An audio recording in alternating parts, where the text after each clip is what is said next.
Good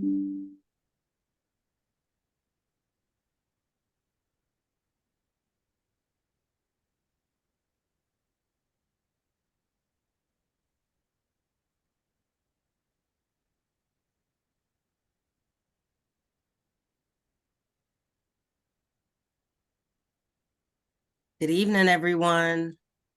We'll just wait just a few moments to let everyone get in, and then we'll get started. Welcome to our community information session. We'll get started in just a few moments. I want to try to let all of our attendees in, and then we'll get started.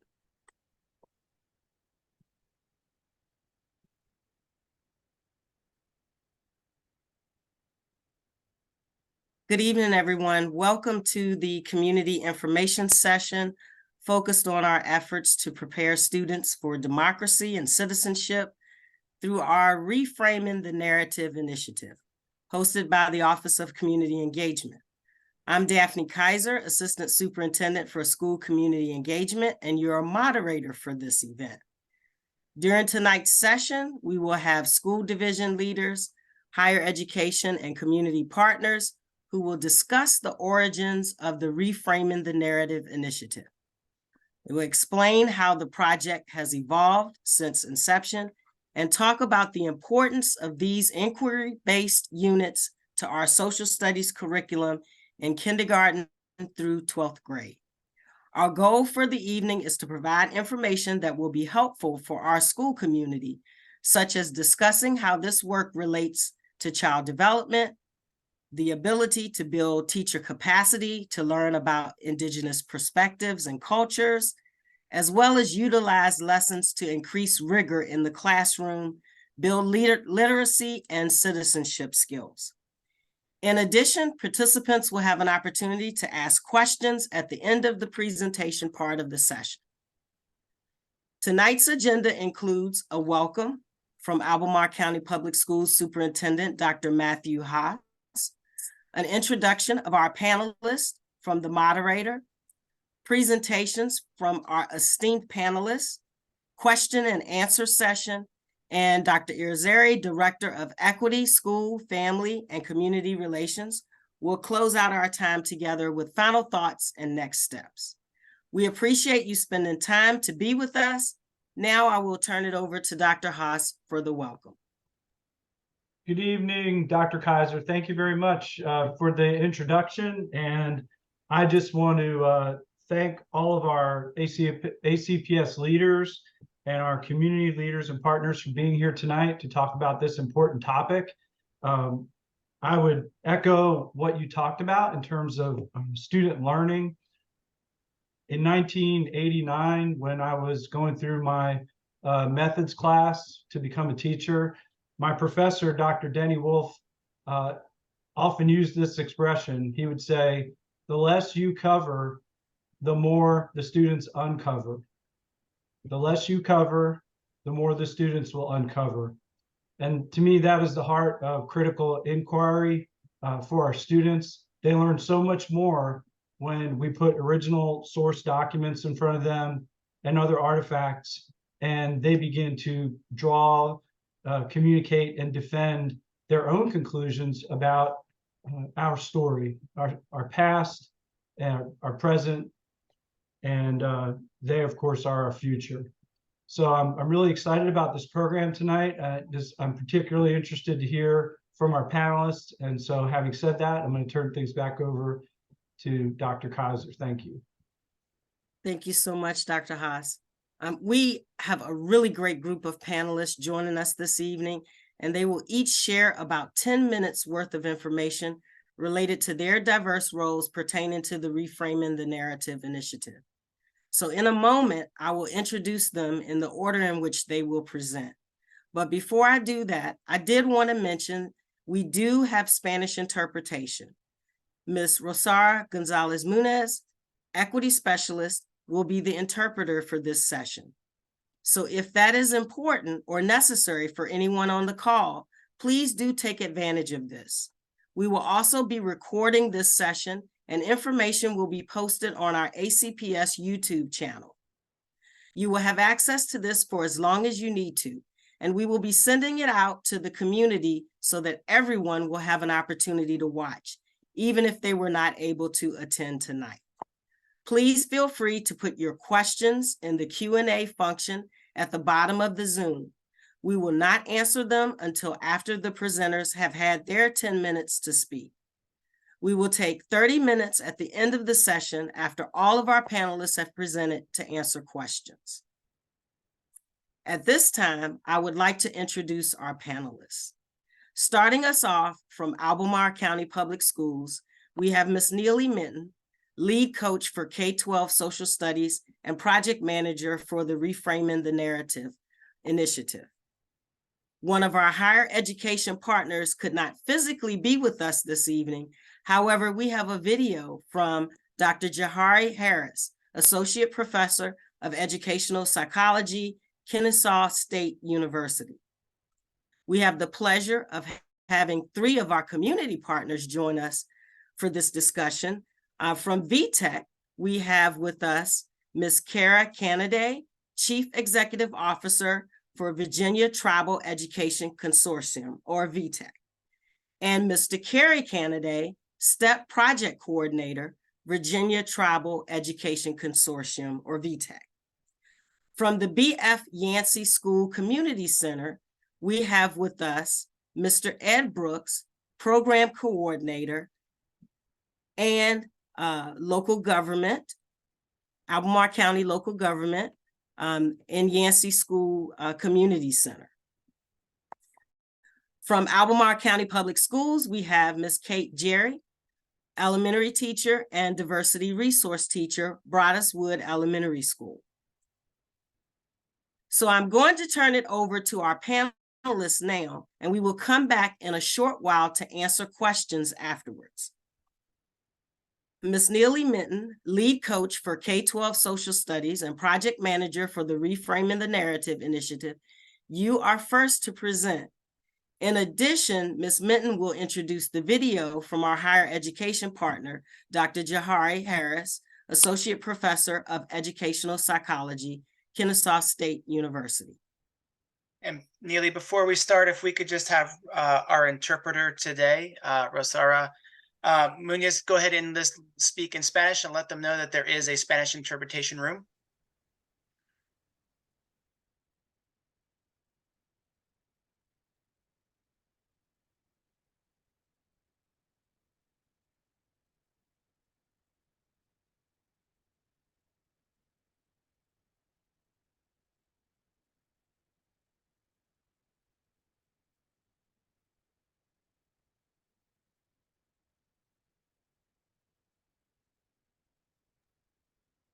Thank you so much. And Ms. Minton, take it away. Thank you, Dr. Irizarry. Thank you, Dr. Kaiser, Dr. Haas. Thanks to all the panelists for being here this evening. I'm so excited that we're here talking to you about our Reframing the Narrative initiative. And before we dive right into that, we want you to have a moment to reflect, just get the brains working this evening after a long day. So our first question for you, and you can either reflect in your head or journal your answers to yourself. But for about 10 seconds, if you could reflect on your answer to this question, what does it mean to reframe in general? What does it mean to reframe? So we're going to give you 10 minutes to think. Sorry, 10 seconds to think.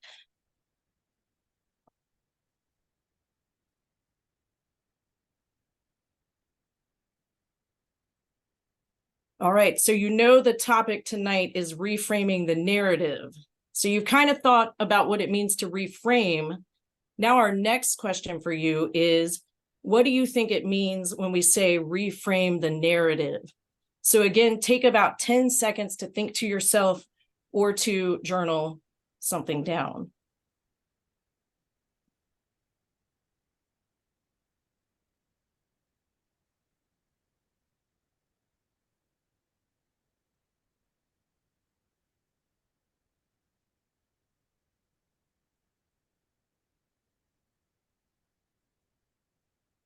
All right, hopefully that got you thinking. And, we're going to talk a lot about inquiry tonight and whole truth history. And inquiry, at the heart of inquiry, is really asking and answering questions. So we're kind of modeling for you how we would start with students with some kind of compelling question that might drive a unit.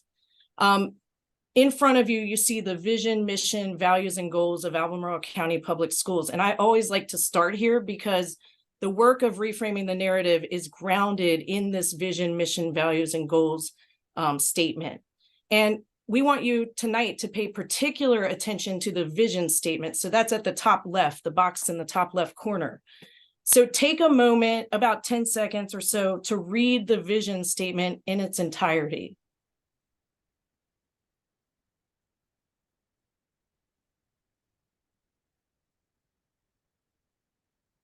As you read this vision statement, think about what words stand out to you, what's resonating with you from this vision statement. Take a moment to reflect to yourself about the words that are popping out at you this evening.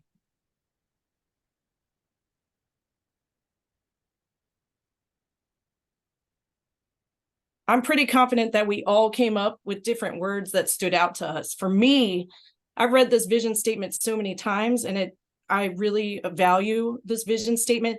Tonight, what's popping out at me are the words authentic, challenging, relevant, and diverse.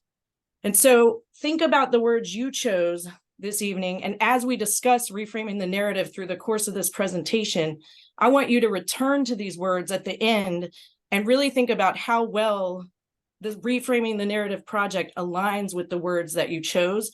We hope that you see the alignment throughout the course of this presentation.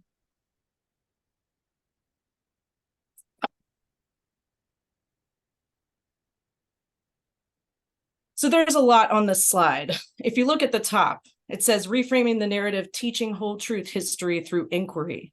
So in a nutshell, reframing the narrative is about teaching whole truth history through inquiry.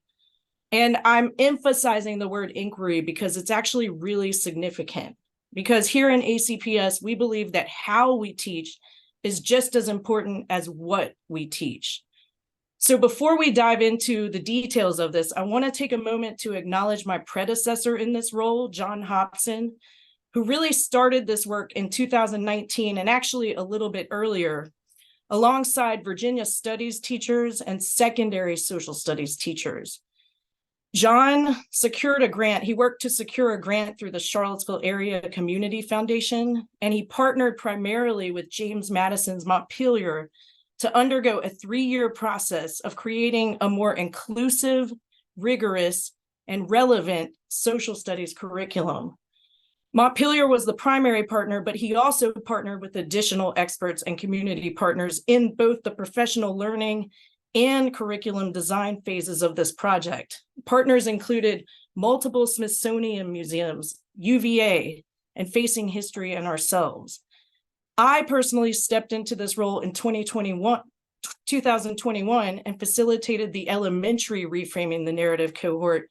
I collaborated with Lisa Molinaro, who's my colleague and longtime ACPS elementary principal, and Shay Carter Shiflett and Vicki Hobson, who were serving as ACPS equity specialist at the time. This year, we're continuing the work with a brand new Reframing the Narrative cohort that includes K through 12 teachers, focused not so much on design, but rather on implementation of all that we have designed over the past 4 years. So we believe this work is best done within cohorts of teachers who can engage in ongoing reflection with each other. We ran a cohort every year from 2019 to 2022, focused on a different area within the social studies curriculum each year. We really started with Virginia studies even before the grant officially began. And then the first year of the grant, we moved to US history and 3rd grade world civilizations. Second year of the grant, we moved to world history and geography. And then the final year of the grant, we moved to government and civics and elementary, which included kindergarten through 5th grade. During each of these cohort experiences, teachers engage in a full year of sustained professional learning, where they heard from experts in the field like Dr. Jahari Harris and the Virginia Tribal Education Consortium, which I'm going to call VTech from now on, who you'll hear from later this evening. They also heard from other organizations like the Valentine Museum, Monticello, Highland, UVA, and Jefferson School African American Heritage Center, among others. It was really critically important that teachers engaged in sustained professional learning so that they would be ready to design curriculum at the end of each cohort experience. If you look at the box at the top right, this work really starts with examining our own cultural lenses and identities. We really have to face ourselves before we can face history. It also involves building content knowledge around narratives that elevate multiple perspectives, which I'll discuss in a few minutes. Also building capacity around developmental science and teaching through inquiry. Once teachers finish their year of professional learning, teachers and our experts and community partners worked in small collaborative teams led by Dr. John Lee of C3 Teachers, who facilitated the process of each team creating inclusive inquiry units that wrap around compelling questions tied to primary sources and tasks. And we'll explore what an inquiry looks like in a few moments. Next slide, Dr. Irizarry. So this slide really tells the story of reframing the narrative in numbers and pictures. And so this is a cumulative slide, but I think these numbers are pretty impressive and speak for themselves. At the end of our entire reframing the narrative experience, this is what was produced, and this is how many people contributed to this very large collaborative effort to produce this curriculum. As you can see, this work involved lots of collaboration, and you'll see that over 290 educators contributed to the work. And that's because for the Virginia studies and secondary components of this work, our ACPS teachers actually collaborated with teachers in several different school divisions across Virginia. Our work is actually available to all teachers across our Commonwealth on the Virginia Go Open site, which is an open source site where teachers can share materials across the state. And teachers in other school divisions across Virginia are implementing the work that we designed.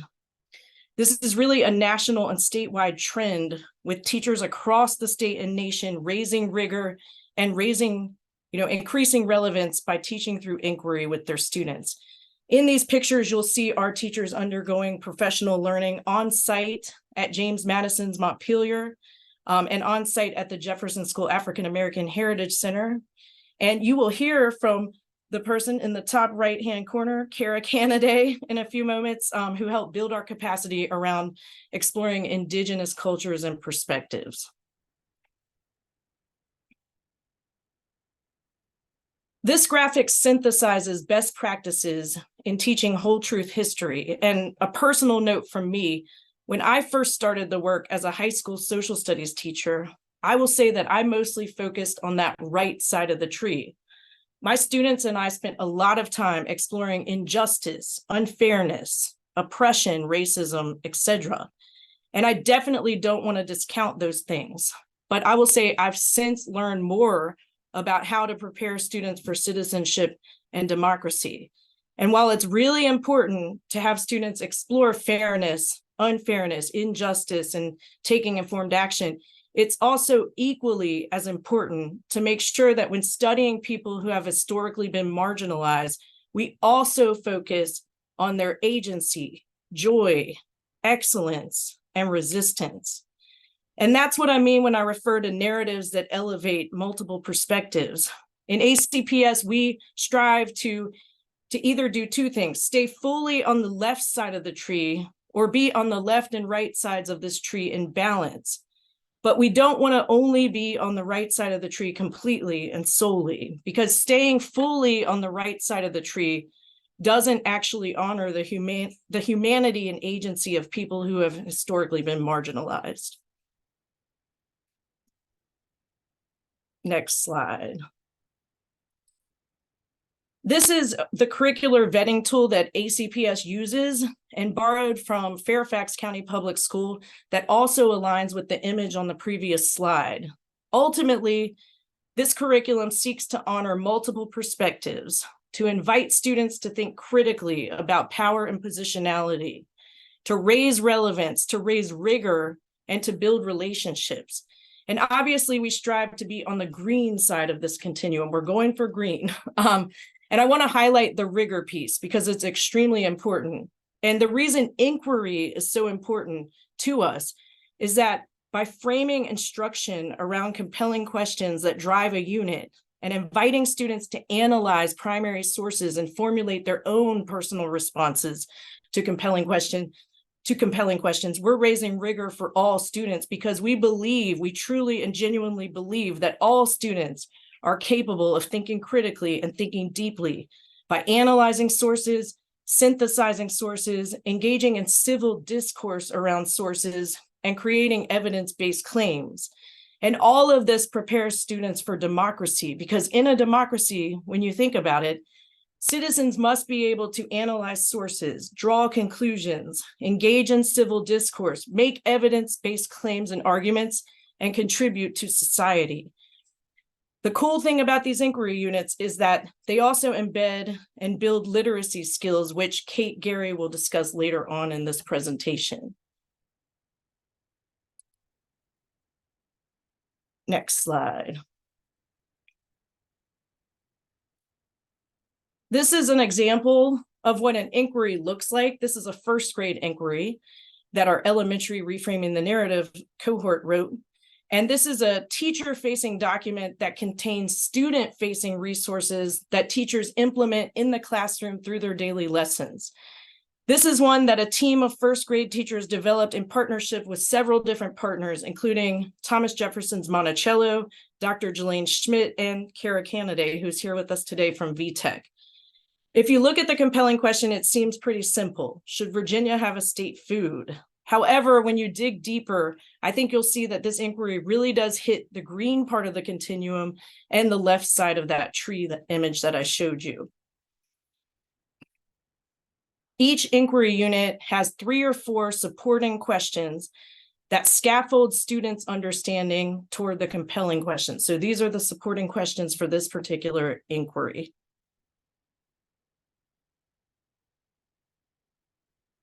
This is the teacher-facing blueprint, which gives a snapshot from a teacher's perspective of what the whole unit will look like.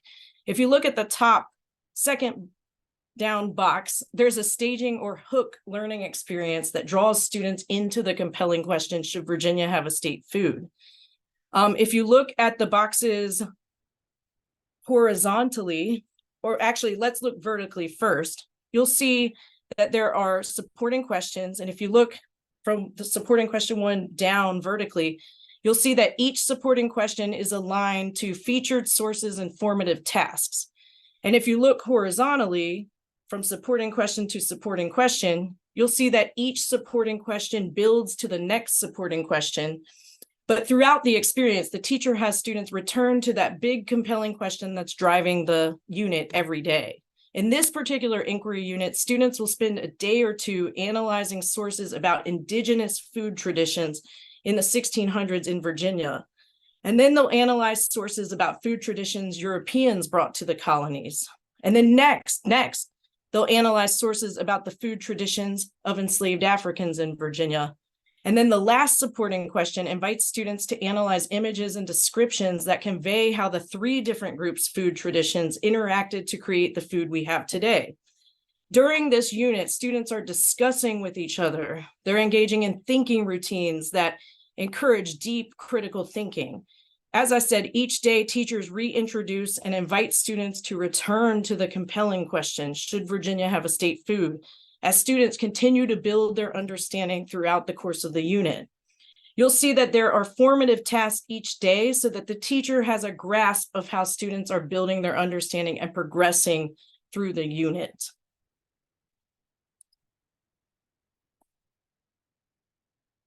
Each unit ends with a summative performance task, and this is where students answer the compelling question and back it up with evidence from the sources.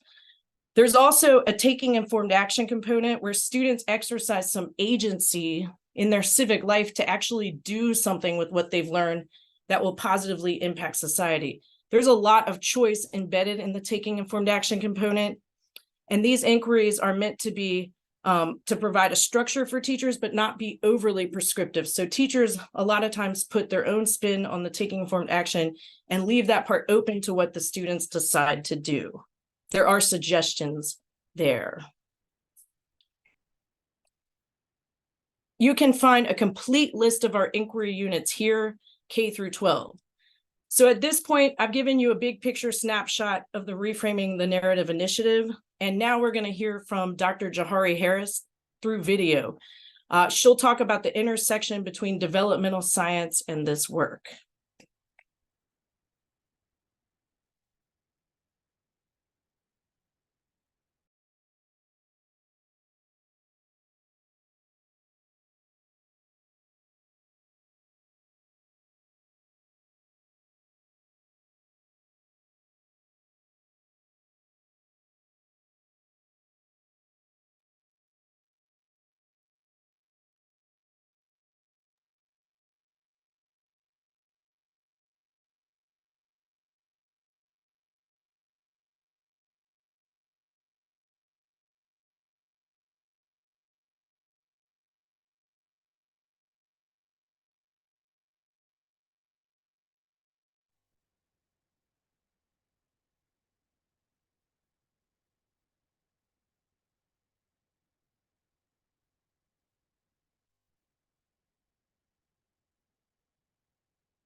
Two small children, so I unfortunately couldn't make it work, but I wish I could be there with you.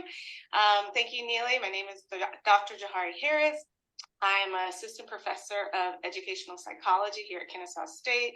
I used to be at UVA and have worked closely with Neely over the past few years around how do we kind of engage our students in developmentally appropriate conversations around justice and history and citizenship. Thank you, Dr. Harris, and we appreciate this.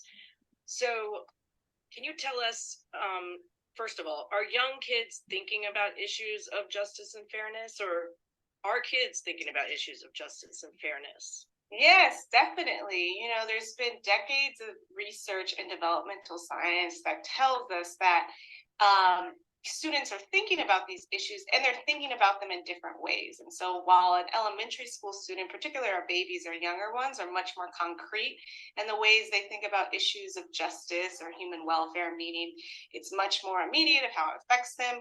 As they grow older, their thinking becomes much more complex and they can think about, you know, more abstract systems, social systems. And so it's really great. Social domain theory, you know, really breaks this down in a beautiful way for us when we're thinking about it through a developmental science lens. And this is really important for schools because it tells us that it's not that we shouldn't be talking about issues of justice and human welfare. It's how should we be talking about it? How can we talk about it in ways that get at their level of understanding and can help build them to the next level of understanding? And so, you know, one issue that, you know, comes to mind is how do kids, there's a lot of debate around like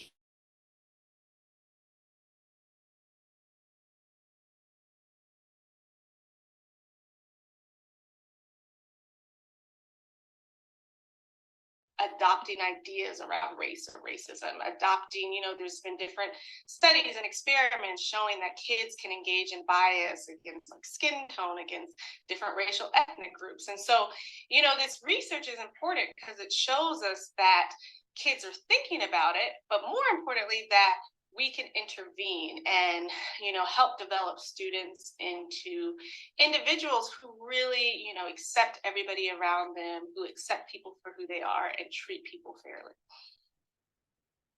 Thank you, Dr. Harris. You touched on this a little bit, but how should we structure instruction or conversations about issues of history, justice, and fairness at different ages? Yeah, and so I kind of briefly mentioned social domain theory, and in social domain theory, it talks about there's three kind of domains. There's moral domain, which is around moral reasoning, how we think about issues of justice and human welfare. Social conventional domain, which is really focused on social norms, like, how do we define respect across cultures? And then last is personal. And so when it comes to the kind of different issues you talked about, history, justice, citizenship, that's really kind of falls under the social norms and human welfare domain. And one of the biggest things research in this kind of developmental framework has showed us is something really important. The way to build their understanding is through peer-to-peer conversation. So letting kids talk to each other about these issues is really important and can make a much bigger impact than, say, a teacher or a parent or another adult saying, this is how you should think about it. And so when it comes to these issues, the one piece is like, yes, having them engage in peer-to-peer conversation. The next piece is letting them think about, like, with the babies, we know they're more egocentric, so they're kind of thinking about how it relates to them. So letting them engage in perspective taking. And so, for example, using a book that focuses on somebody who was treated fairly, for example, because of their racial ethnic identity, simply asking a first grader or second grader, how do you think that would make you feel if you were treated unfairly? That's just a little question can go a long way in trying to get them to understand the perspectives of others and therefore empathize with the perspectives of others and kind of disrupt kind of bias-oriented thinking. Whereas with the older students, as they have these skills where they're able to kind of think about these more abstract concepts, think about the role of society and the ways they shape our kind of understandings of justice. We can ask more complex questions of, like, how do we balance the needs of an individual with the needs of society, and what should that look like, and what should solutions look like? So again, it's really important to let peers talk about it amongst themselves, because research has also shown us that when they have these discussions with kids their own age, oftentimes a kid can possibly push back on an idea that might be concerning, and a fellow student is more receptive than that than, say, if a teacher pushes back against it. And so it's just those, I would say those are the two pieces. And so, how do we, like, giving the kids time to talk to each other about it, like student-led dialogue, as well as, just shifting our questions a bit to meet our students' developmental needs. Not to say we shouldn't talk about it at all, just how we talk about it looks different at different stages. Thank you so much. And as you know, being involved in our Reframing the Narrative initiative over the years, especially with our elementary Reframing the Narrative project, we have developed all of these inquiry-based units that revolve around compelling questions and involve student discourse and discussion. How do you think developmental science intersects with the inquiry design model? Yeah, I was so excited when I was initially kind of approached working with you and John Hobson about around this work, because it is so connected, and too often we see this kind of gap between what's happening in the developmental science field and what's happening in schools. But I feel like these inquiry design models are really great because they build off what we know are best practices. So, for example, the compelling question, not just starting with an answer, giving students an opportunity to explore among peers, giving them space to understand things according to kind of their developmental level is really important. This teacher acting more as a facilitator rather than just kind of the person who's determining the learning process really aligns with kind of social domain theory and what we know works best when we're trying to, build justice-oriented citizens who, prioritize fairness and equality for everybody around them. I would say too, in working with the teachers for the past few years, I can't really break it down now, the different components of social domain and how that translates into practice, because it's a pretty big theory. But I've worked with the teachers around, like, how do we develop the best questions? How do we develop the best lessons grounded in what we know about how a kindergarten thinks about these issues versus sixth grader versus 11th grader? And so it's been really great to see the ways the teachers have taken this to task and created really amazing materials for the students to work with. Thank you, Dr. Harris. And you pretty much touched on this, but can you just let us know, this audience know, how have you specifically supported teachers in this work over the years? Yeah, so over the past few years, I've just worked with the kind of different grades groups. So elementary and secondary, middle and high school. And then within each of those kind of grade bands, we really looked closely and broke down this kind of developmental theory around how kids think about issues of justice and human welfare, and how do we apply it in the classroom. So basically, how do we make sure we're engaging with students in developmentally appropriate ways and meaningful ways to build these citizens that we're all need to kind of uphold this democracy we live in. And so this has been, I think this is year 3 or 4. It's been at this point, we started it in 2019. So 19. Yeah, it's been a few years, and yeah, so definitely kind of in these presentations, we did them. If I remember correctly, I think one of my first presentations my first work with teachers was during the pandemic. So we've been doing it on Zoom, and I've been so excited to see all of the teachers who have just been able to take this theory and turn it into such amazing concrete activities for students. Because, again, I kind of mentioned it earlier, it makes me so sad when I see this developmental science that can be so useful divorced from the school context. And so the teachers have been doing an incredible job of merging them together to best meet student needs. And so yeah, it's been great. Anything else you want to share with the audience? Or no, I mean, I just, again, I wish I could be there. I wish I could be there to kind of answer questions or concerns people might have. But, just remembering, it's not necessarily about if we should be having these kind of complicated conversations with our students. It's the question we should be asking is, how do we have these questions, or how do we ask these questions? How do we do this work? Because we know research has told us that when we don't do this work, it leads to negative outcomes. It leads to kind of harmful mindsets. And so it's really important that we support our students in the best ways we know how. And there's a lot of developmental science that tells us how to do it in meaningful and positive ways. Thank you for having me, Dr. Neely and Dr. Israel. Thank you. Thank you so much, Dr. Harris. We really appreciate you being here, and you kind of are reinforcing our notion that the how is just as important as the what. So we appreciate your expertise and being able to build our capacity over the years. Thank you so much. Thank you. Everybody have a nice evening. I hope you have a wonderful evening.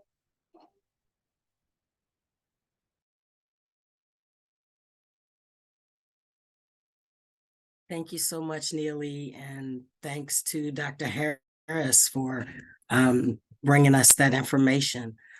We are ready for our next presenter, Ms. Kara Kennedy, Chief Executive Officer for the Virginia Tribal Education Consortium, or VTAC.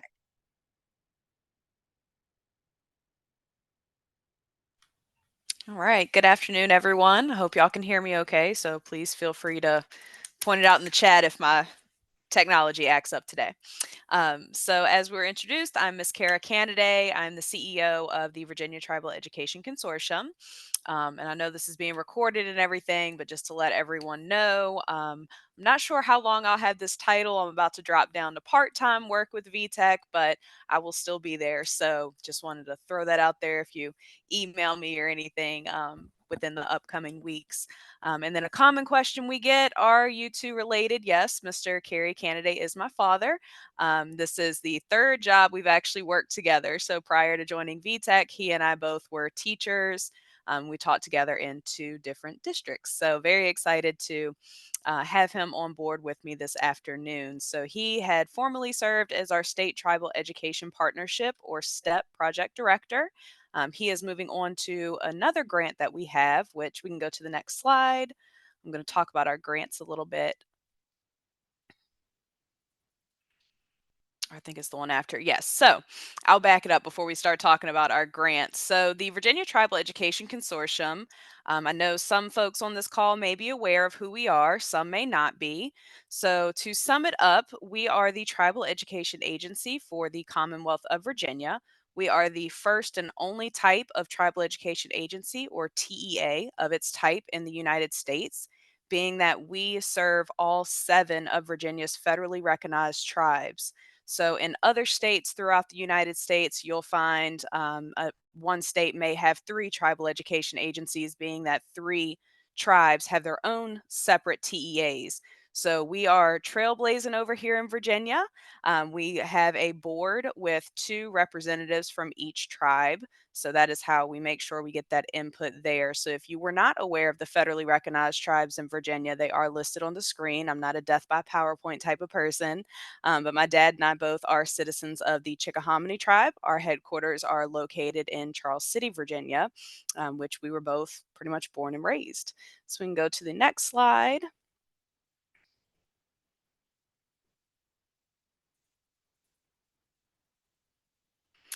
All right, so I hope y'all can see this, but again, I'm not a death by PowerPoint type of person, and especially being a teacher for so many years, I like to put a little bit on the screen, and I'm going to talk to you about what it is.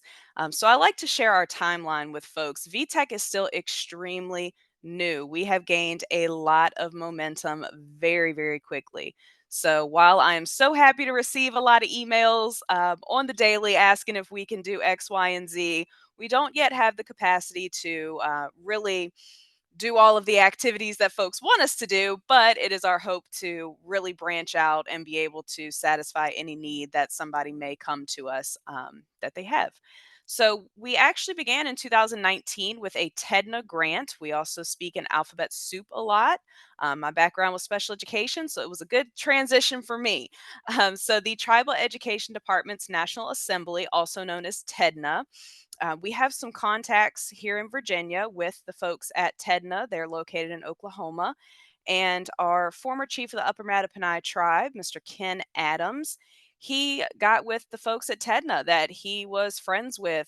We have a great relationship here in Virginia with some folks at Bacone College out in Oklahoma.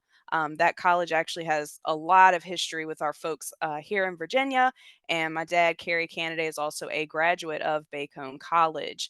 So while I wish I had enough time to talk to y'all about all the history of that, we'll have to save that for another day. So from 2019 to 2020, Ken Adams got all the tribal leaders together to form the VTech, the Tribal Education Agency.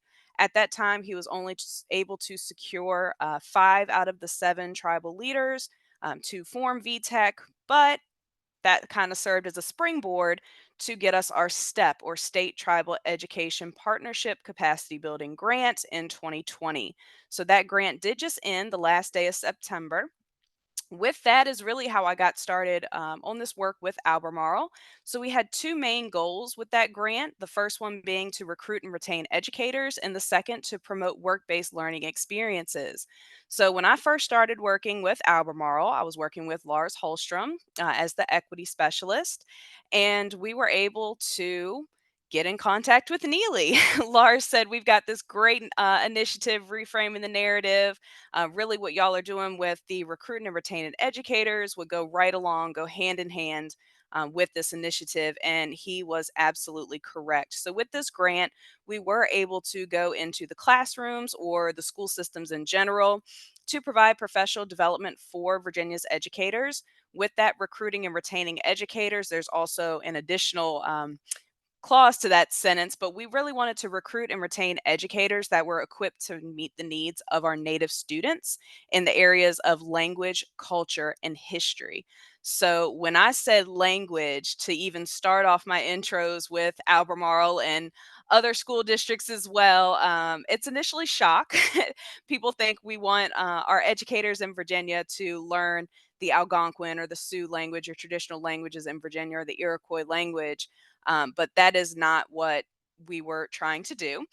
For example, some basic vocabulary when I was growing up would be, we were going to a powwow, we were going to have some fry bread, we were going to eat an Indian taco for dinner. Or deer is something that's very common for us. I wear a regalia, not a costume, but a regalia. So those are common words that were utilized in just everyday dialogue in my home growing up. So that's not really something familiar with our educators throughout Virginia because we all come from those different backgrounds. So we wanted to make sure they understood those, what to me would be a basic terminology that may not be basic to your other non native teachers. So with our STEP grant, we also ended up applying and being awarded 2 additional grants. So I have in parentheses for our 2021 grant, we just call it CTE. It's a lot easier than NACTEP. So it's the Native American Career and Technical Education Program. We were awarded that grant in 2021 that ends in 2026. And that really has a STEM focus. So we've partnered with our friends at Code VA in Richmond.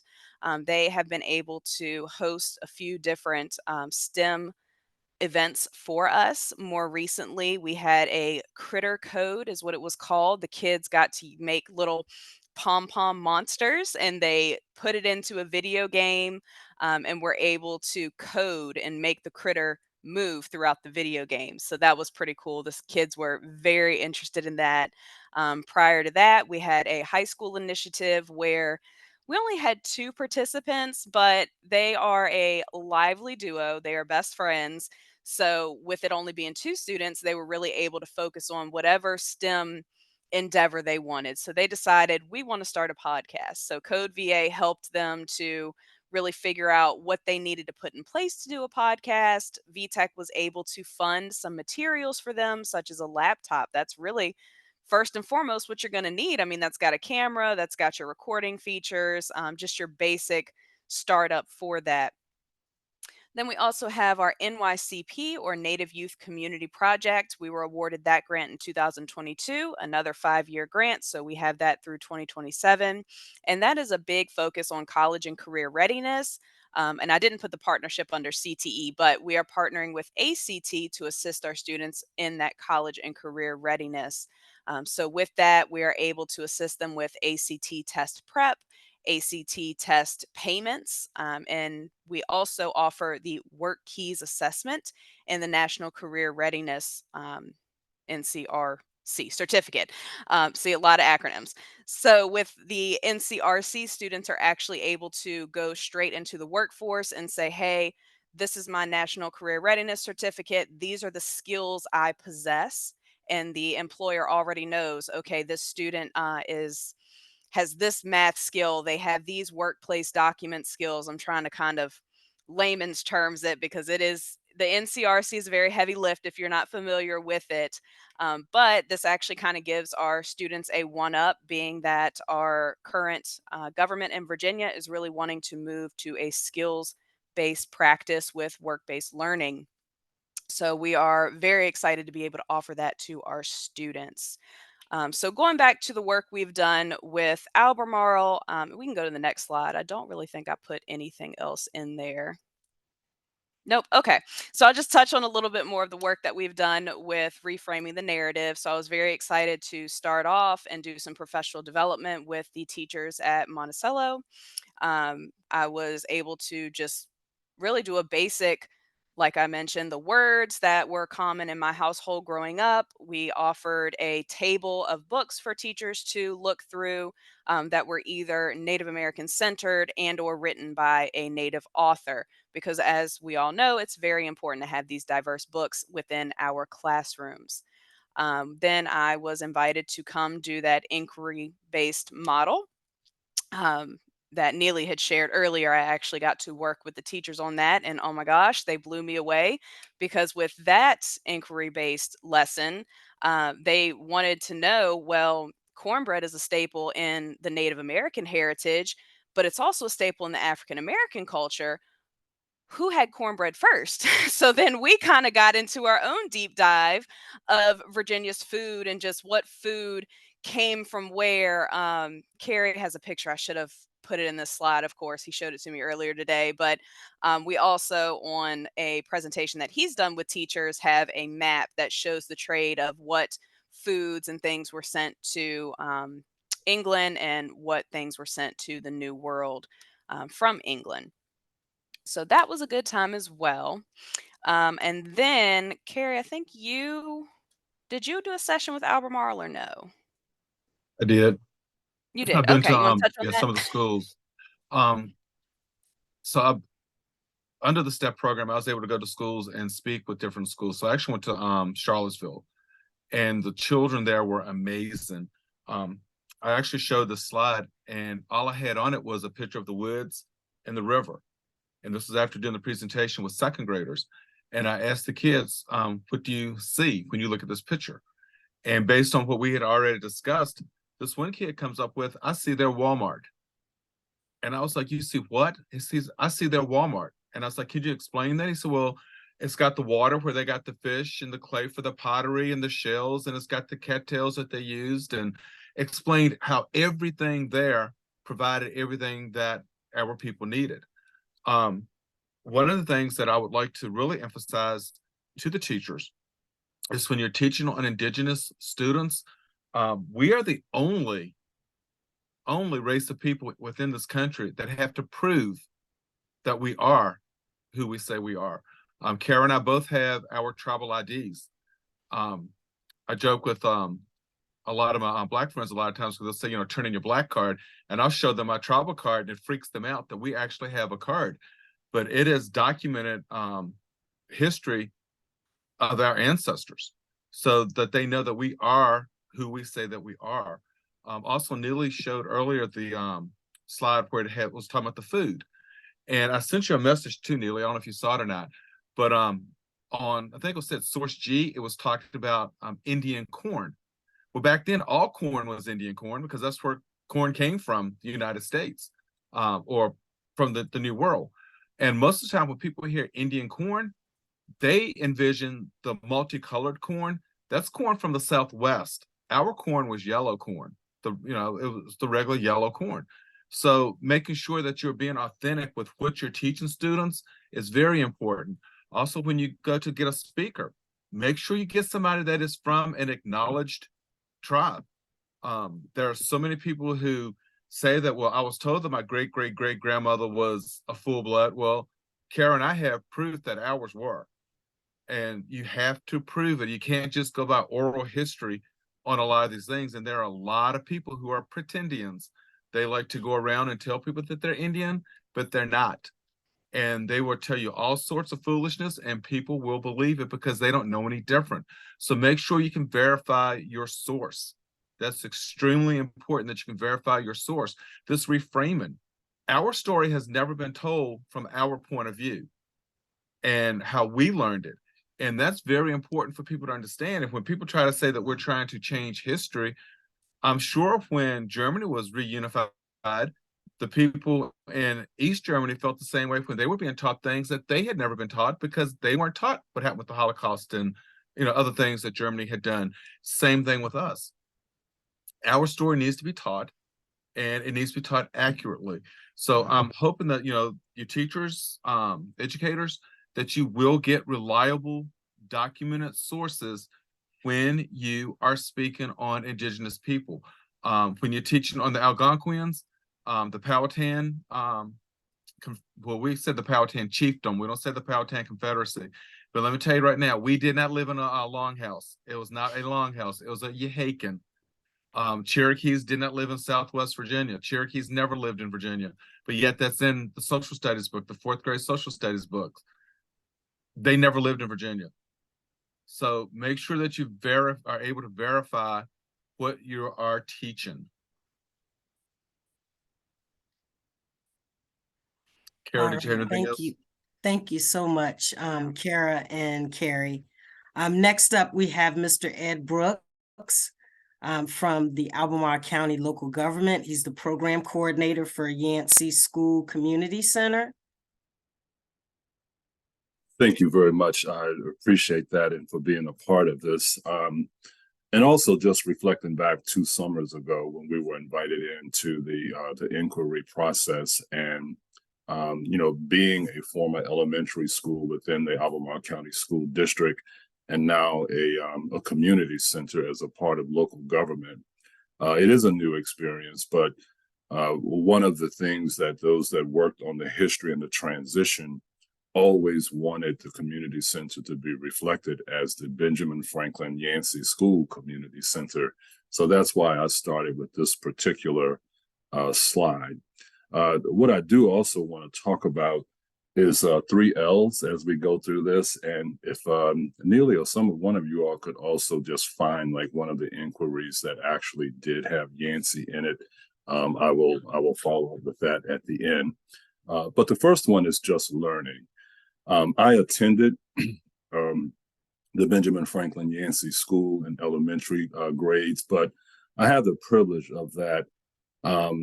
My ancestors, all the way back to the second generation, those that were born into slavery, were part of the segregated schools in Esmond. I recently found a letter where my great grandmother was corresponding with her son in Philadelphia, and I know that she was born near the end,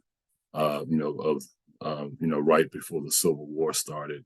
And I couldn't believe just how well written these letters were. And it just raised my inquiry as to, how did she learn how to read and write just so eloquently, so well? And it was just a part of just kind of learning that. And then my mother also attended the segregated schools there in the southern Albemarle area. I attended Yancey, and then my 3 children also graduated from there. So learning is a part of this, but I can tell you that as Mr. Kennedy and Ms. Kennedy said, just, knowing your full history has been hard to do. So in the very beginning, when the school transitioned, some of our community members wanted a slide of the segregated schools to actually be a part of that front entrance when you come in. And, we're learning things about Mr. Yancey that we didn't know. Full history is great. I came into Yancey Elementary School as something that I just learned was really what's called my equalization school. And as a community partner now, I just feel so grateful that we have the relationships that we have, with the Albemarle County School Division. We just had a community day, which is the 3rd one a month ago. And, we have table representation there. And the principals at the 2 schools where the children were divided into, they embrace us. And so this community learning of who we are from a historical perspective gives real meaning to just wanting to be what I call the second L, local.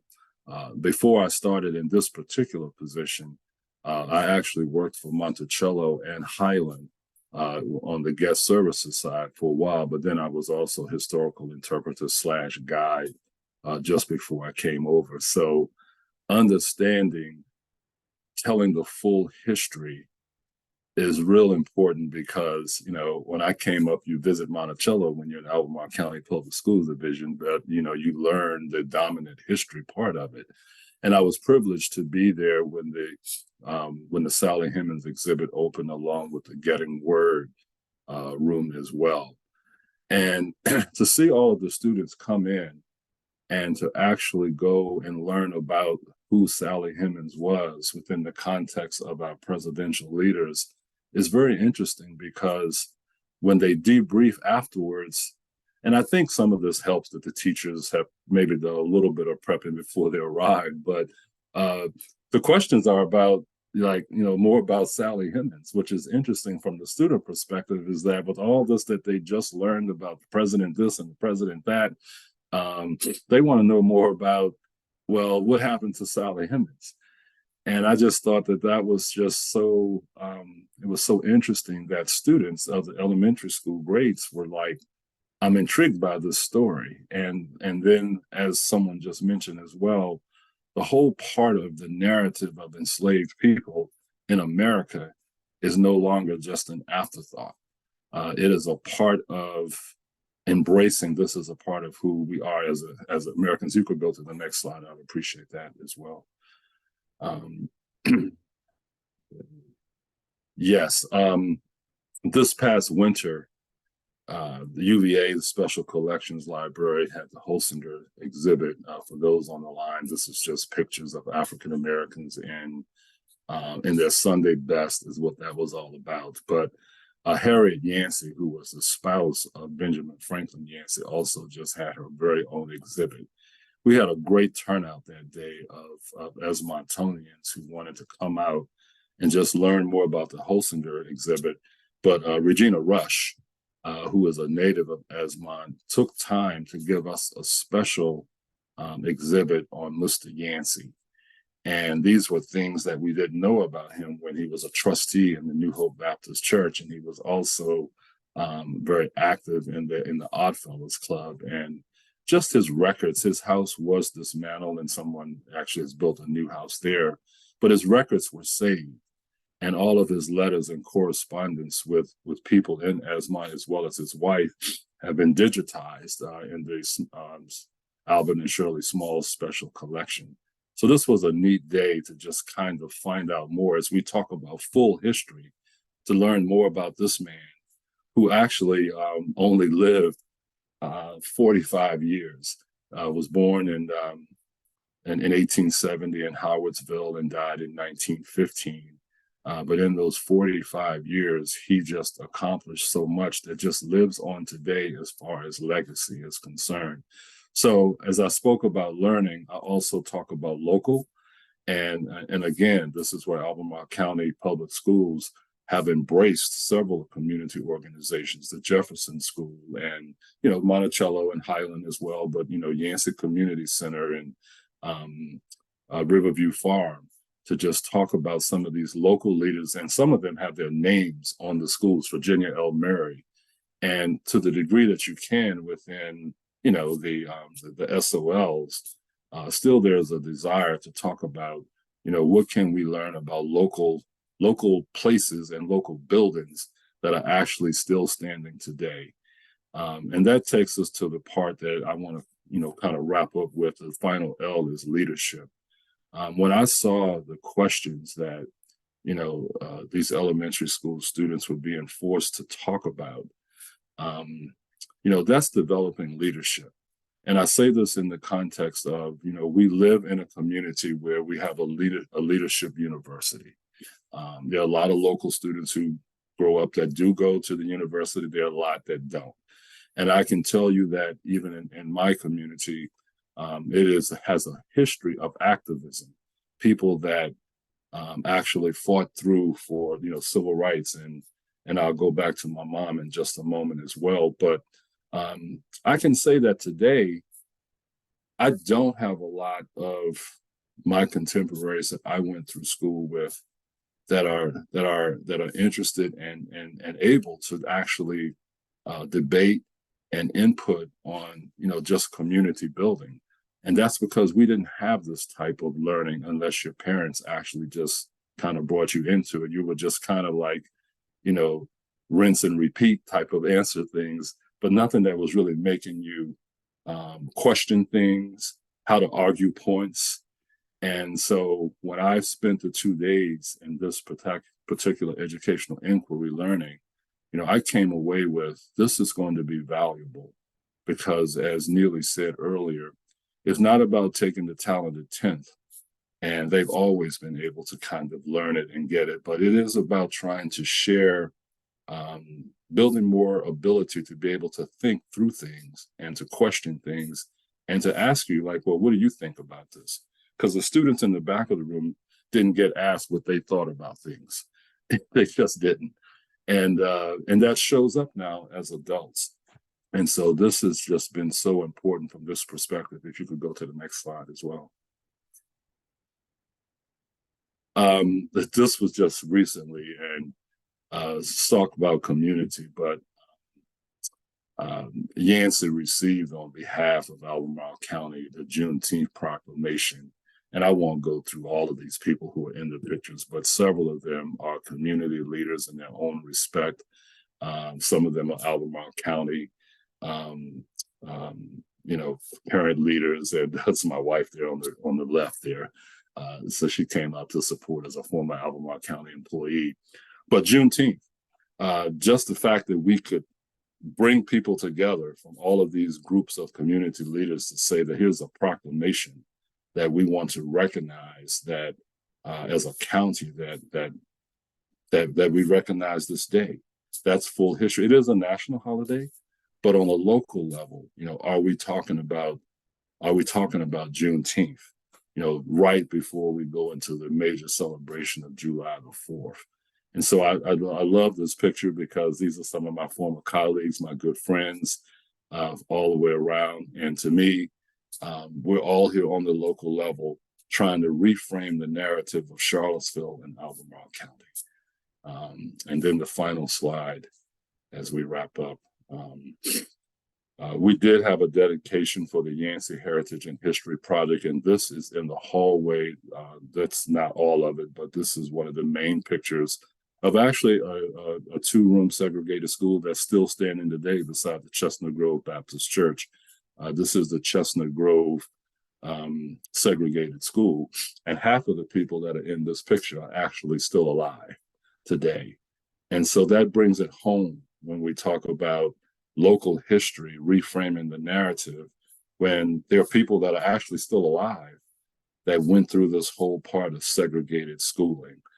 My role in this was that, my mother was active in the NAACP and she believed in Thurgood Marshall's, the 1954 Brown versus Board of Education that, segregated schools were bad. So she sent me to Scottsville Elementary in the first grade. But Yancey was segregated from 1960 to 1966. And when I came back to Yancey, which is actually 1 mile from my house, I was in an integrated school. The things that don't get told, though, when we do local education is that it had been all Black students, principal, secretary, janitor, everybody. And my first year there in 1967, the principal was white. The teachers were all white except one. The secretary was white, and the janitor was still Black. And the reason that happened, and it actually did work, is that the white members of the community were not sending their children to the school unless the administration changed. And the African Americans didn't really fight that because they didn't have to be redistricted. So on that particular end, that's what you call telling the full stories of what happens here in our local communities.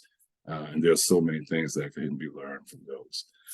Neely, just one more thing, if you could put up something or say whatever the inquiry was for the Yancey Community Center as a closing example, I'd appreciate it.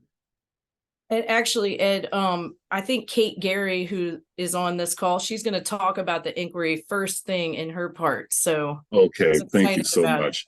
Yes, well, appreciate it.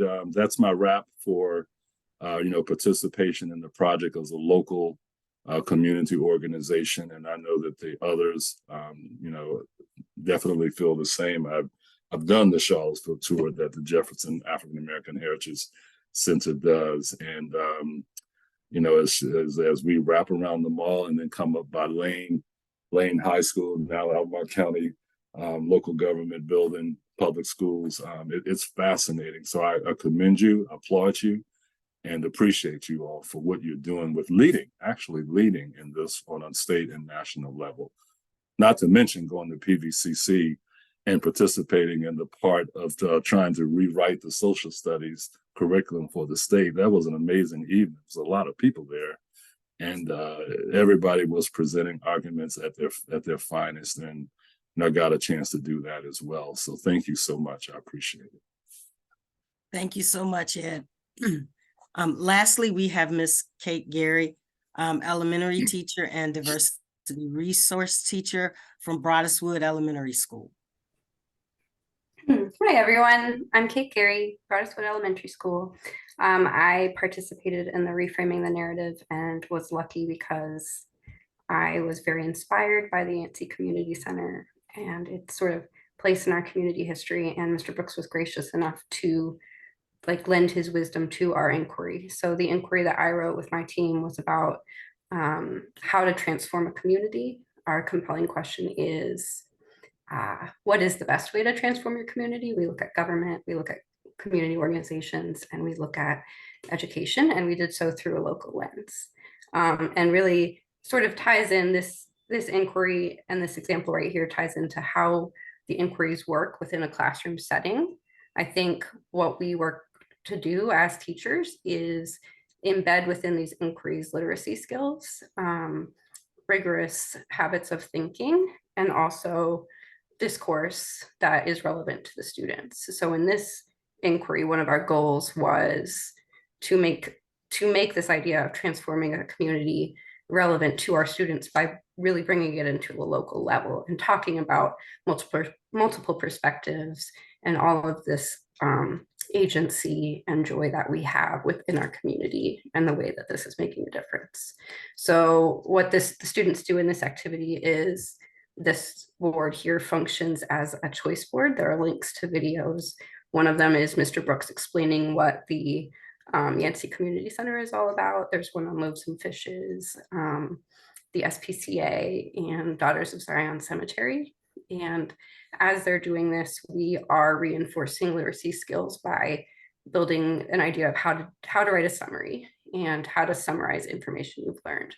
So as students are researching whatever organization they choose, they're filling in this form saying what their organization wanted for their community, maybe a challenge that organization encountered, what they did about it, that would be the so, and then. So like, what is the big deal about this organization? How has this organization transformed our community here in Charlottesville?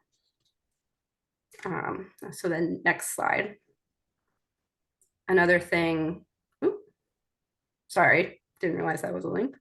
If you go down to like the white part, probably go for it. There we go. So another thing I had mentioned in the beginning was this idea of student discourse.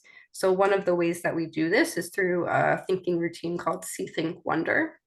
This normally kicks off a lesson. So we start with a big picture. In this case, it was this picture of that room there. And we don't reveal any information about the room. We just say, what do you see? What do you think? What do you wonder? We go around sharing See, Think, Wonder. Developmentally, third graders are still learning the difference between a see and a think. Sometimes they jump right from an observation they made to an inference that's not actually there. Like, you figured that out by putting a bunch of information together. So we're trying to support them in telling the difference between an observation and an educated guess that they made. And then we're always supporting, like, how do you ask good questions? What are some wonders you have about this? Before I tell them anything about this, we just have a discussion. And this sort of is a tradition within our social studies block. So by the end of the year, in my class, my students get mad at me if everybody can't say something. Like last year, we had to go around and literally every child in my class had to say something, or there would have been a mass revolt. This year, this is from our Ancient Egypt inquiry. It is intent, like nobody, for this one, I entertain incorrect answers. I don't tell them that they're right. I'll say, oh, I can see why you would think that. That's a great idea. That's not correct. And we sort of build this anticipation for like, what is this thing? And then that's where the literacy link comes in. So in the next slide, what we did was we gave them information about what it was that they were reading in small groups and discussing together. And then as they were reading, they were highlighting evidence they found within the text, and that would prepare them to explain what it was. So if you click next, I have an example of a child's notes. So as they were reading this, they had to find what the name was, what it was used for, and they had to kind of infer why it would have been needed in ancient Egypt. And I think when I think about the science of reading, we know that within the science of reading, we need this direct phonics instruction, which is happening in our literacy block. But when we talk about the science of reading as teachers, we talk about this literacy rope.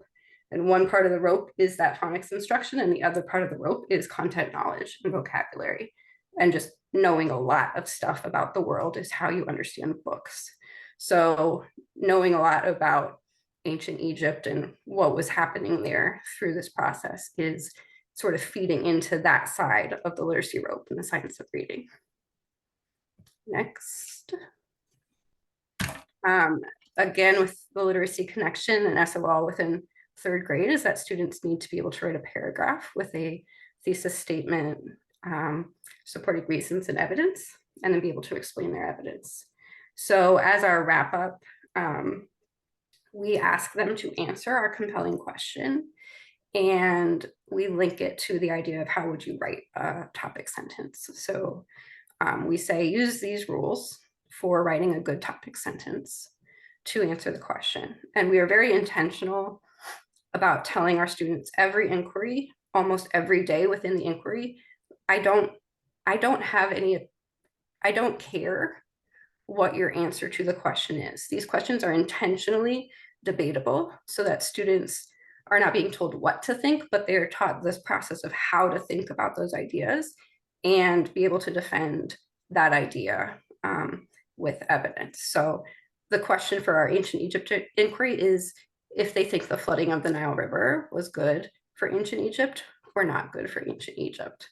And whatever they say, like you can get a good grade no matter how you answer the question if you are able to defend it with evidence.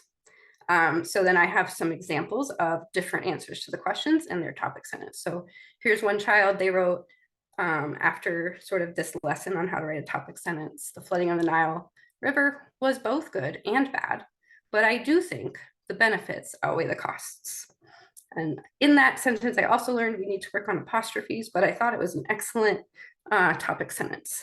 And then this other student answered differently. They said this flooding of Nile River benefited ancient Egypt in many different ways. So they talked a little bit less about the nuance. For them, it's all benefit.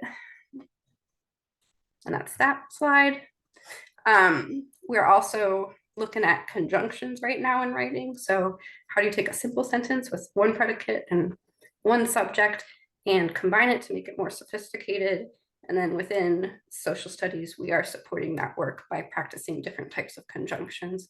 So this activity is called because, but, so. Starts with the same sentence, the difference is the conjunction. So the Nile River flood benefited ancient Egypt because the water helped their crops grow. The Nile River floods benefited ancient Egypt, but the water had parasites and made them sick. And then the Nile River floods benefited ancient Egypt. So I don't know, because they got sick, but they got food. So like this child is very conflicted, but the idea of being able to use these conjunctions to get across different points was sort of the literacy connection there. I think, yep. All right. Thank you so much, Ms. Gary. And to all of the panelists who have presented this evening, you have been incredibly informative and provided the community with some valuable information. We're going to take about 15 minutes to answer questions from our panelists.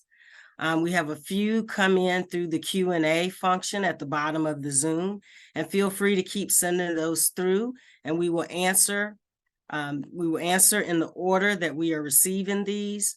However, do feel free to email the superintendent's office at k12albemarle.org. Email address if you feel you have further questions or do not get an answer due to lack of time.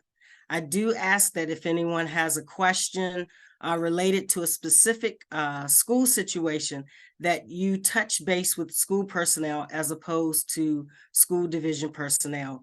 And that is probably the best way to get your answers to those questions. So we're going to start off with the first question this evening. And I think, Neely, this one will come to you. But maybe we have some other panelists that might want to chime in. There's a lot of talk about critical race theory. Is this critical race theory? No, it's critical thinking. And I think Kate Gary did a great job explaining that these units are not designed to teach kids what to think, but rather to teach them how to think. They really just put the unfiltered primary sources in front of the students.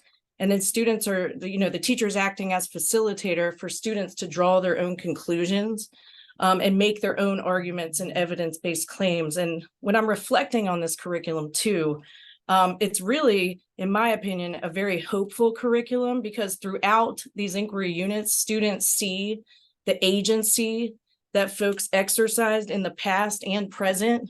And students really begin to understand that they also have agency to change society for the better. So I'd say this is a very hopeful curriculum. It's optimistic that things will and can get better.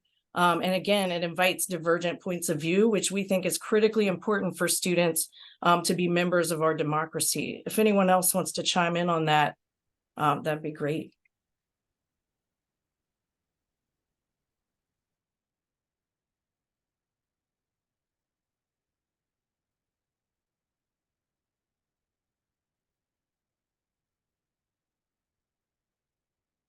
Anyone else want to?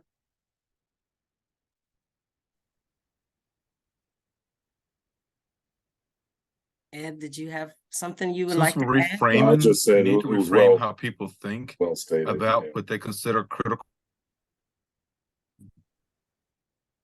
race issue. It's just presenting facts, and some people have a hard time dealing with that, but not everything that we were taught was accurate, and it's time to reframe or redirect or teach accuracy, and do that, you know, while allowing the students to explore.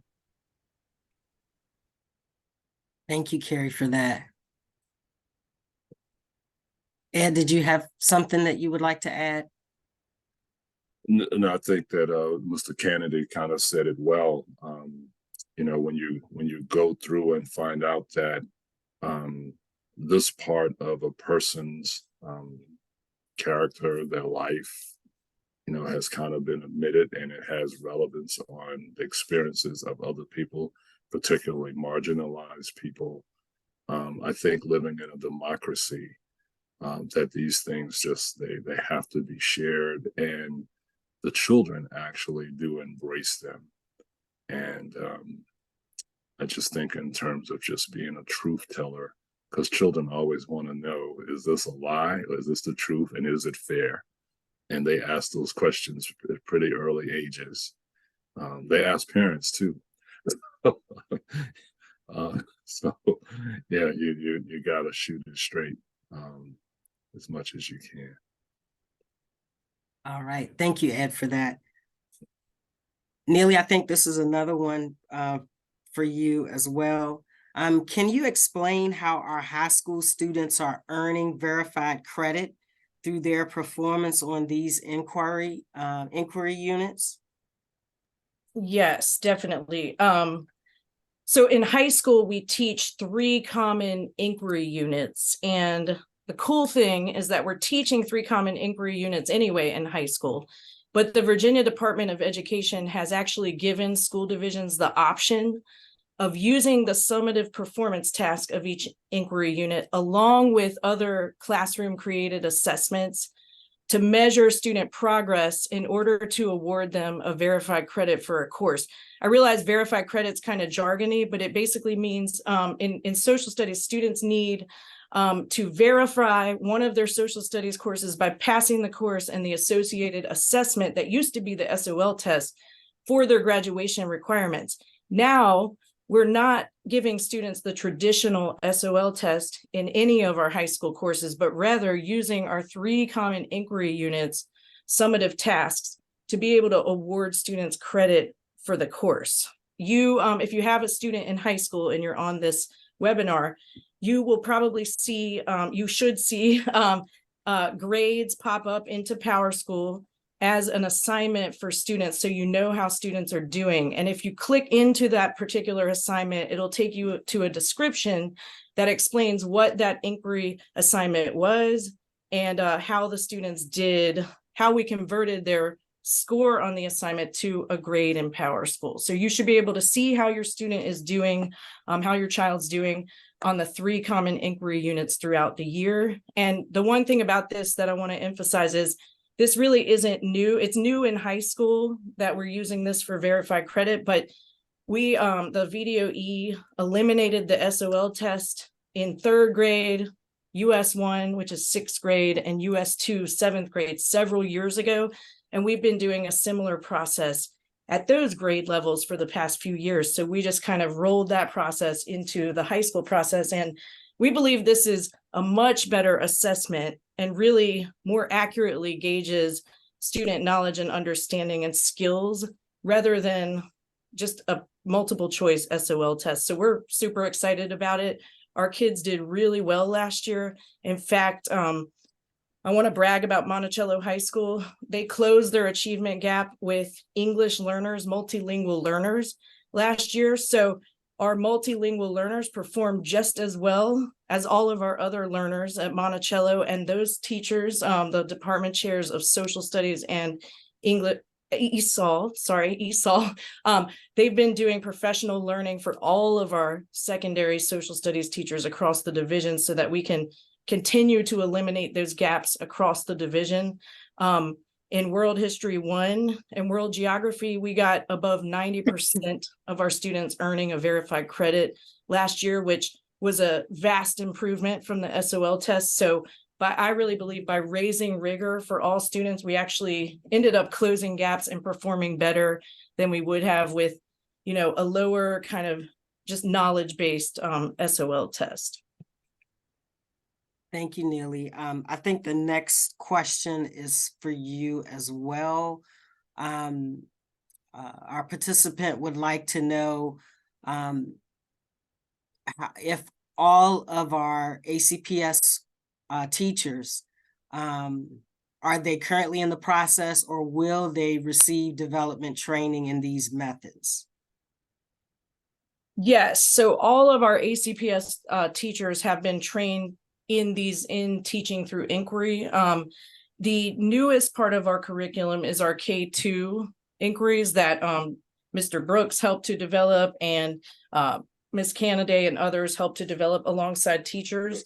And I was able to have teachers, Kate Gary was one of them, co-facilitate a professional learning session during pre-service week, where we actually modeled teaching through inquiry, and they experienced learning through inquiry from a student's perspective.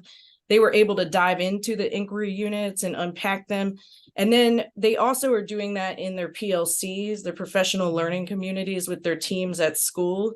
And again, we've done some professional learning sessions at all grade levels, but also we have instructional coaches, equity specialists, learning technology integrators, my CAT team, my content advisory team, which are really building leaders in social studies at each of our schools.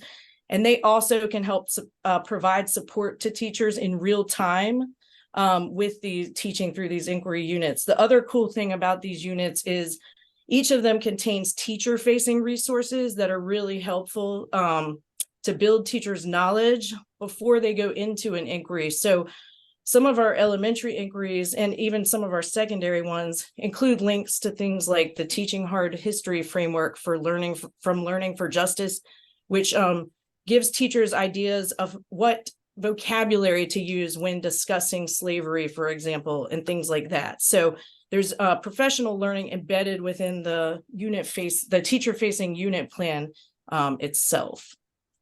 And are the inquiries online? Yes, we have. If you go to the Albemarle County homepage and the Department of Instruction and hit social studies, all of the inquiries are linked there for everybody, the public, to see. So please feel free to explore those. The only ones I'm unable to link are the inquiries developed by the Virginia Department of Education for high school. We're just not allowed to share them widely per VDOE guidelines. So but the great thing about those inquiries is they're very similar to the inquiries that we developed through Reframing the Narrative, because the same person who trained us in developing our inquiries also trained the VDOE in developing their inquiries, and many of our teachers participated in that process as well. So Neely, we have two other questions we're going to squeeze in before we log off for the evening. The next question: how will the new social studies standards of learning affect this work? And then, we can open it up to the panel too, about what data points or what information do we have about the effectiveness of this approach? So the standards of learning piece, one thing to emphasize when we're talking about the standards of learning in social studies are really just a baseline foundation. They're the floor of what we want students to know, understand, and be able to do. If we only taught the standards as written, we would not be truly preparing students for democracy in our increasingly diverse society. So we are very confident that our curriculum that we've developed locally builds upon that baseline and really elevates it, really exceeds the standards of learning. And we're confident that with the new standards of learning, our curriculum will continue to exceed those standards of learning as well. So we're not worried about those standards of learning. Our curriculum will align to the standards and exceed the standards simultaneously. In And then terms of the data points, last question, what are data points or information that you have about the effectiveness of this approach? the data points I mentioned earlier, I think really show the effectiveness of the approach. The fact that using the Virginia Department of Education rubric, which measures students' ability to make an evidence-based claim and back it up with evidence from the sources, per that rubric that we used to score student work in high school last year for our locally awarded verified credit process, we had over 90% of ninth graders earn a verified credit, which means they did well enough to earn the verified credit, which was a huge improvement from prior SOL tests in previous years, the traditional standards of learning test. So we have that data point. We also have the data point of Monticello High School closing their achievement gap, literally eliminating their achievement gap. I can't emphasize how big of a deal that is for their multilingual learners in high school across the board from 9th through 11th grade, which was huge. We've also been studying our elementary inquiry units with Dr. Alexa Quinn, who's a professor from JMU. She's been collecting data by observing teachers teaching through inquiry. In fact, Kate Gary was one of the teachers who she observed. She's watching lessons, she's debriefing with the teacher, she's looking at student work and measuring the effectiveness of this approach in the elementary classrooms. We did that for our teachers who were piloting our new inquiries last year in elementary, and she collected a lot of data that showed how effective this approach was for our students. This year, we look forward to her observing classrooms as these inquiry units are being implemented division-wide as part of our guarantee curriculum in social studies for elementary. So we've got a lot of data points, K through 12, that show that this approach, actually raising rigor and holding kids to high expectations in terms of critical thinking, raises the bar for all kids, and they meet those expectations. They meet and exceed those expectations, which we think is really great. All right. Thank you so much, Neely. And again, thank you to our panelists. We've come to the end of our time together. We will place in the chat the email address, both in Spanish and English, that you're encouraged to use to forward any additional questions. Again, thank you so much. We have come to the end of our time together. You can see that we put the email address, superintendent's office at k12albemarle.org, in the chat box, so you can send additional questions and or request information. Briefly to close, I'm going to hand it over to Dr. Irizarry. However, before doing this, I would like to thank our panelists for their time, Ayanna Mitchell and Melissa Harrison for fielding questions and monitoring the chat, Dr. Haas for attending the event, Gary Moore for technology support, and Dr. Irizarry, who you will hear from last for managing the slide deck. As I mentioned at the beginning of the session, we have recorded this session and we will send it out to our entire community. The session will be up on our YouTube channel, so you will have access to it. I cannot encourage you enough to email the superintendent's office at k12albemarle.org email address in the chat. I'm going to put it in the chat one more time. With that, I'm going to turn it over to Dr. Irizarry, Director of Equity, School, Family, and Community Relations. Thank you, Dr. Kaiser. And I do want to say thanks again to our community partners. We can't do what we do without you all. And just a plug for the Yancey Community Center. If you get a chance to get down there, it's a great a great resource for our community on the southern end of Albemarle County. Great display, a lot of history in that building. And also for our VTech folks, if you get a chance to check out their website and all the information they have. And they're also a nonprofit as well. So they do a lot for our indigenous peoples here in Virginia. So please check them out and explore their website. They have amazing resources. This, again, like Dr. Kaiser said, this presentation will be recorded and sent out on our social media and also on our ACPS YouTube channel. So again, we can't do it without you all. So thank you so much. And we'll be back next month for our next community information session. So thank you so much. Thanks, everyone, for a fantastic session. Have a good evening.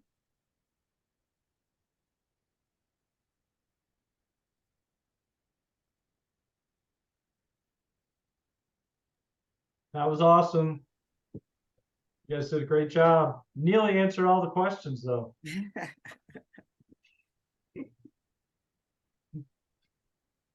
From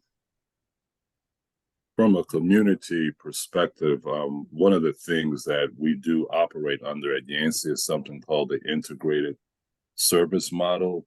It kind of gets a little lost sometimes in all of the activities that we do, but we do those from relational perspectives. But the integrated model is trying to address some of the, I guess, the inequities that seem to come up in data for Southern Albemarle.